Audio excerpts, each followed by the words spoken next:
Hey, welcome back. This week, we sail downwind through Peril and Chatham Straits to one of the most beautiful places we've ever been. In the span of a few hours, we get to sail downwind next to humpback whales, surrounded by a gorgeous landscape, motor up next to the massive Kasnuku waterfall, anchor in the fjord-like El Cove, and get up close and personal with Alaska's most impressive wildlife. This was seriously a pinch-me kind of day. Oh, and we foraged for wild blueberries to make homemade blueberry and chocolate chip pancakes the following morning. We hope you enjoy this one. If you enjoy what you see, like and subscribe. It really helps us out.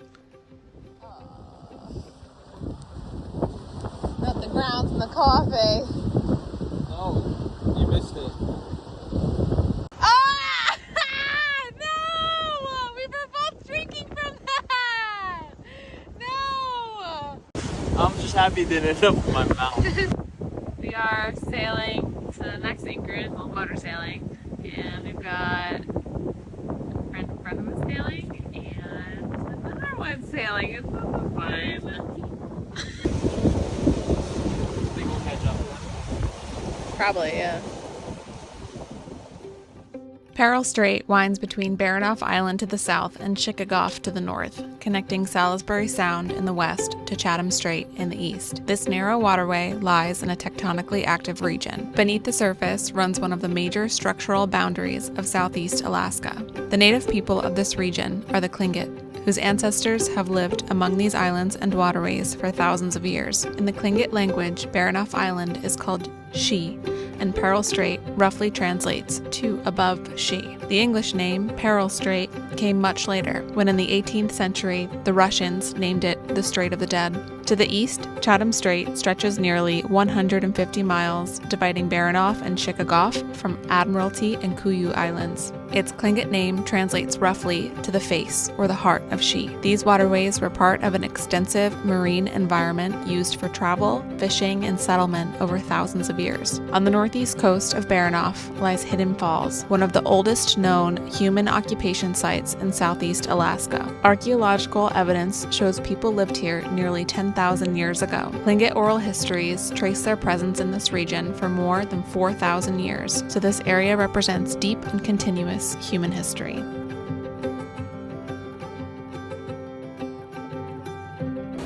Visibility is amazing today. We are going from Appleton Cove to El Cove on the other side, I think, of Baranof Island. We're going to be on the inside of the island, not the coastal side, which is interesting. It's a little colder over here, and there's a handful of sailboats that are kind of going the same way, which is kind of fun. Oh, and there's whales right here.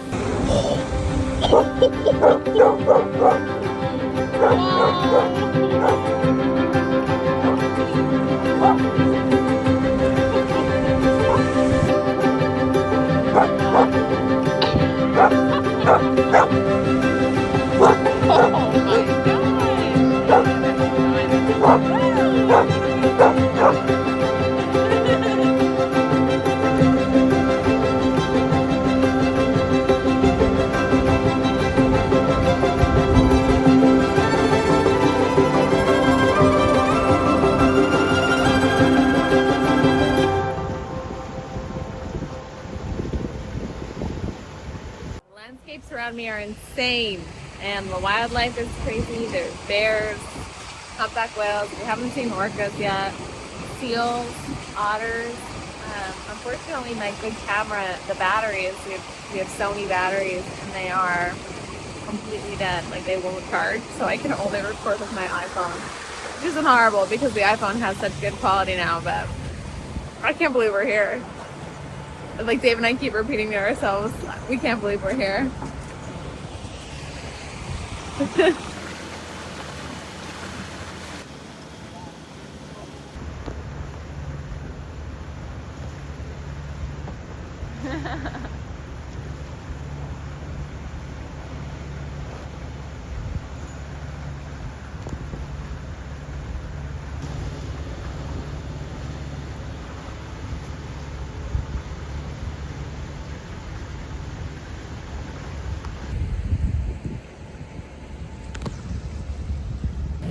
Dave and I and Porter have just been sitting on the bow while autopilot's done all the work. We were motor sailing for a little bit, and now we were just motoring. And we got closer to shore, and I think there's something called moose flies. They're everywhere.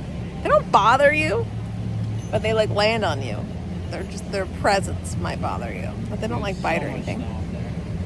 But yeah, look at this. Porter hasn't seen snow here. No, he hasn't. So this is called, forgive me if my pronunciation is incorrect, but it's Kaznyuku Bay, Kaznyuku Falls. And then there's also, somewhere over here, a hatchery, a salmon hatchery. And it's like self-guided, so you can just dinghy over to it and check it out. I think the mountains, the scenery, everything is absolutely unbelievable. Hopefully this comes out on the big screen as cool as it's coming out on my phone right now. Whoa. Look at the snow on that mountain.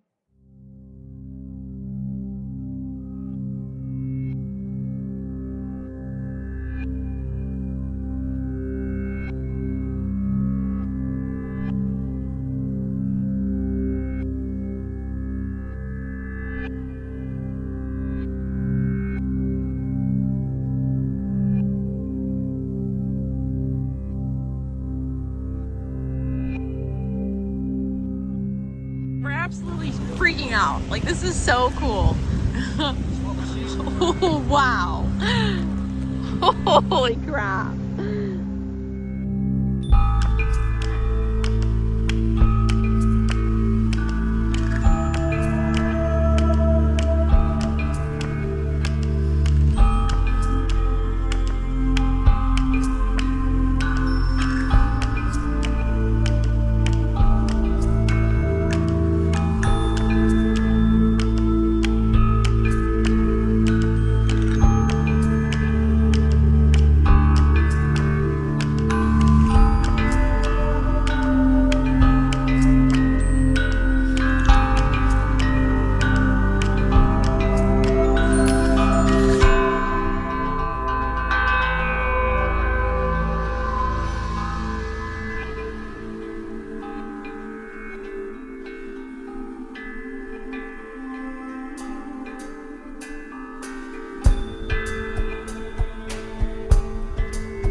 This is absolutely insane.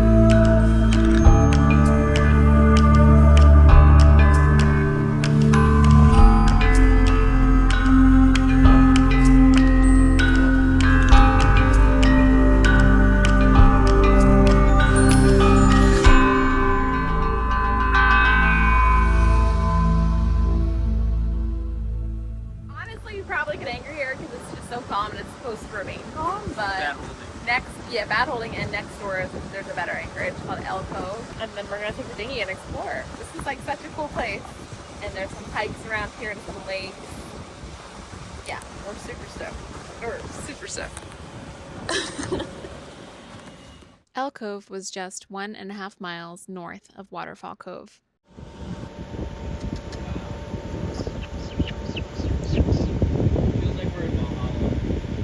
I feel like we've entered Valhalla. Like the waterfalls coming down. Yeah. No, this is literally Asgard. The entrance to Asgard right here. It's 100 feet right here. Wow, it's like 10 feet, 20 feet to there, 20 feet to there. Oh my god. Oh, I left my jacket up there. Whoa. This is crazy. It's insane.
Whoa.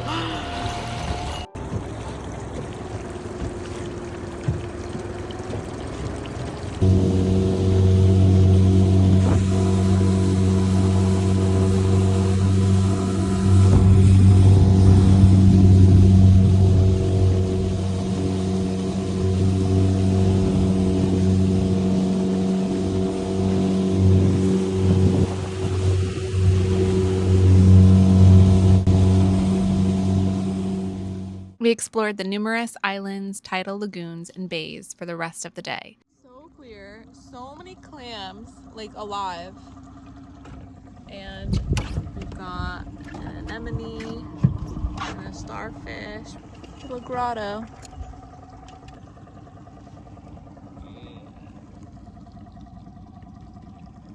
I can't believe how clear the water is.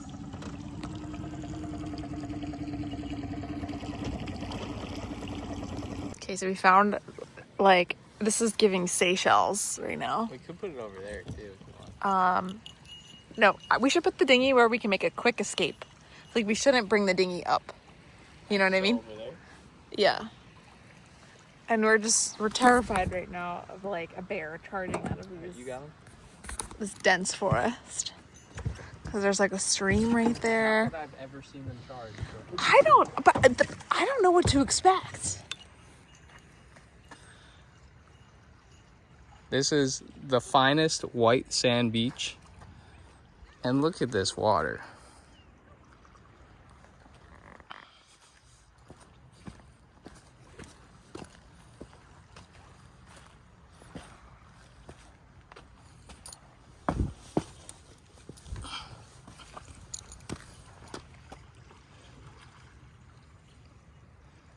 The forest looks dark and scary. Because it is dark and scary.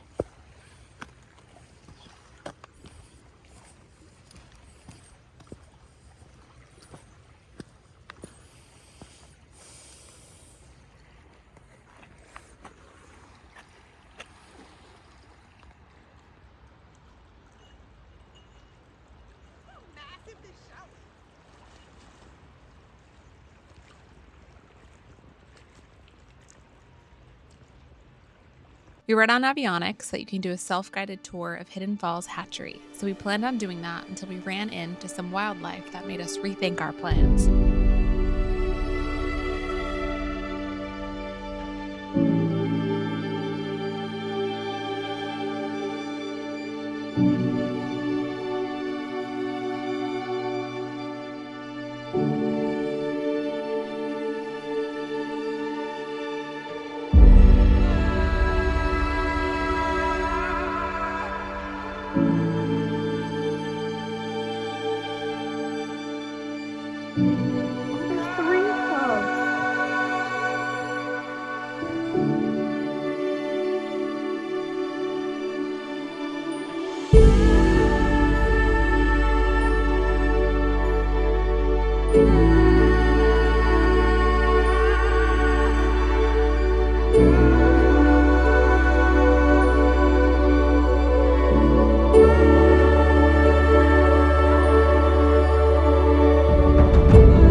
Chrissy's picking blueberries. Port and I went around a little bit, probably like 100 feet away from Chrissy. Found some old bear poop and some old bear prints from when the ground was real soaked at some point. but I'm sure they're around. Porter's sniffing nonstop. Port. These berries. Butter will be good. And are you going to die? I don't know. It was definitely a different type of berry, though. Have you not noticed? I don't know. They were like right next to one another.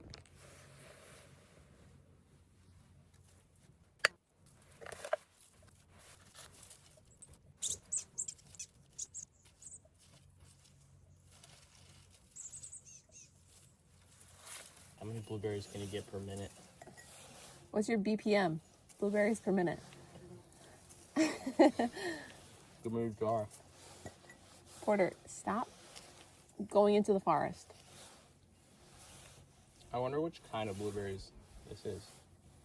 Let's fill the jar. Yeah. I'm gonna take some leaves with us too. I wanna look up the tree. And for a garnish. Yeah, of course. A blueberry martini with our vodka? Oh, no, a muddled whiskey. Muddled blueberries with whiskey.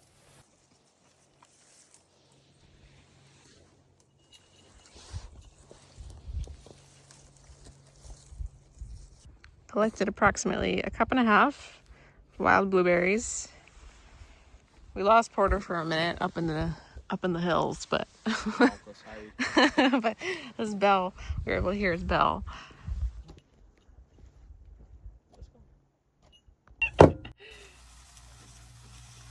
After breakfast, we dinghied over to the base of Kaznuku Falls.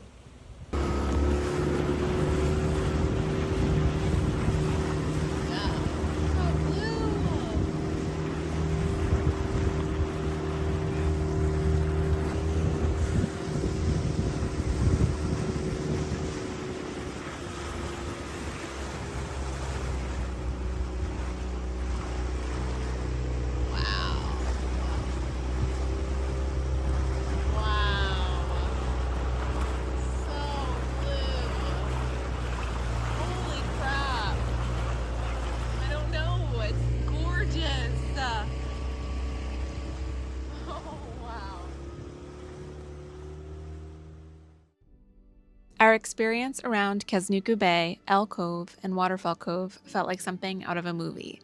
The wildlife here is so unbelievably abundant. The inevitability of having these encounters feels written into the landscape itself. Bears on the shoreline, whales and salmon and seals surfacing beside the dinghy, eagles watching from every spruce. This is why we sailed 2,500 miles across the Pacific Ocean.